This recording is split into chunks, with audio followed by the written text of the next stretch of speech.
So, the fellow I was learning to play Warhammer 40k with has had it with the States and is up in stakes and heading to New Zealand for a fresh start. Now, from working for a sizable tech company, they chuck tons of funds his way to buy anything and everything to keep their beloved employees happy. And as part of his 40k splurge, he picked up a bunch of terrain. Now, with the cost of shipping it out to the Kiwi Isle basically being more than rebuying the terrain, he donated it to me. Okay, I played with turning ruins into chaos shrines, but now time to just assemble and paint some of the larger pieces. Nachmund, which translates as after and mouth. So being generous and not thinking about things that occur post-digestion, maybe devoured, consumed, which considering the Nachmund Rift War was a chaos conflict, maybe that works. Worlds devoured by chaos. Unboxing. Out it comes, and there's tons of sprues to get going on. Right, breaking out the wire cutters, and here we go. Assembly. Grabbing the Citadel glue, let's assemble the antenna tower first.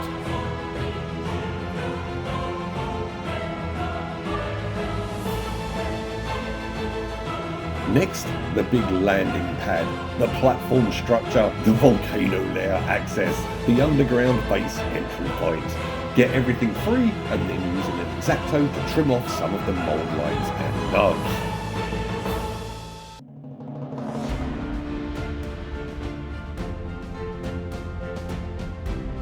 Right, looks like the antenna tower goes on nicely and gives a great vantage point.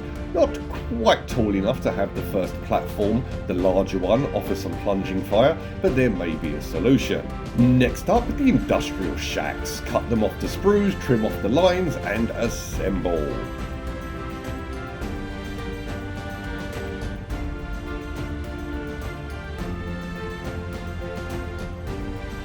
Now, by dropping the shack on the main pad and then adding the antenna tower, the larger platform is over 6 inches from the mat, so a great plunging fire location.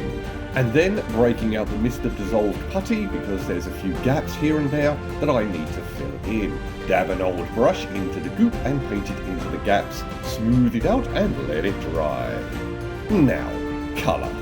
Do I really want the usual grimy, grimdark industrial silvers and blacks, grease and grot?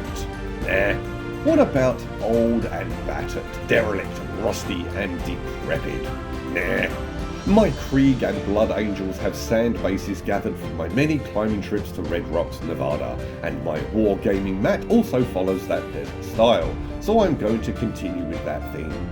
Industrial structures, a landing port, an outpost in the deep desert that's been pounded by the winds for decades, if not centuries.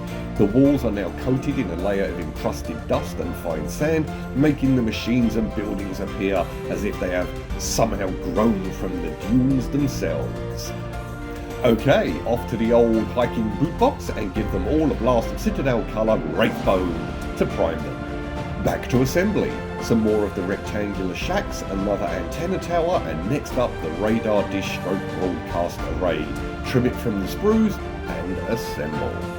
Then some of these cool dense barricades, and then another blast of primer for all of these as well. Painting. First a comprehensive layer of Seraphim Sepia shade, painted all over so that it settles in the depths, the troughs and the details.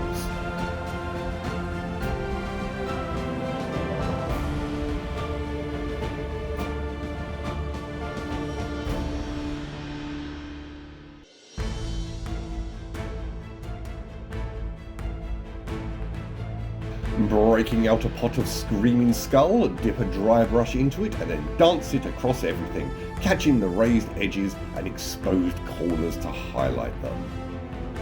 And lastly, for the fuel canisters, Carroburg Crimson, painted directly on to get the look of faded colour, the pigment drained from it by the relentless assault of the sun over countless years.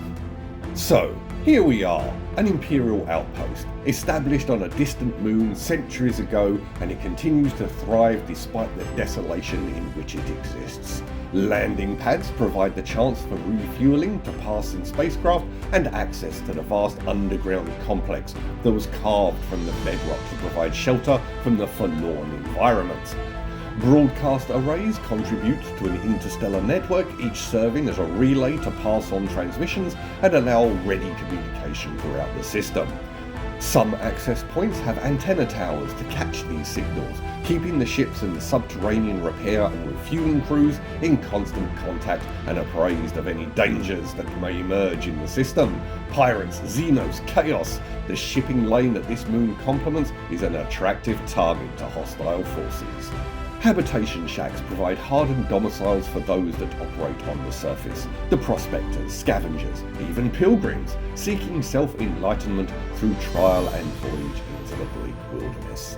Such pious travellers have also established a number of shrines, holy locations where the trekking souls may find rest and respite. No one really knows what makes this moon a destination for religious pilgrimage. No records of any primarch or miracle or touch of the Emperor even exist, but the roasting sun, the desolation and solitude itself seem to be the draw. Come face the brutal environment, pray at the Imperial shrines, test your faith in the God Emperor through deprivation, atone for your personal sins through hardship, and wash them away in storm and diligent trek. Larger outposts are hubs of frenzied activity, the people living below ground emerging to tend the machines and conduct repairs, the relentless abuse of the desert requiring near constant maintenance as parts fail and systems break down. Fuel dumps are a common feature, these locations offering supply to the vehicles crossing the dunes, bringing with them pods full of ore for export, or teams from other outposts being redeployed to new regions, bringing their expertise where it is in the most dire need. A testament to the stubborn perseverance of humanity, these structures prove that the Imperium of man can withstand the most savage conditions and continue to prosper, toiling under a searing sun upon a parched and thirsty land, empowered by faith, driven by need, lost in the grim dark of the far future where there is only war.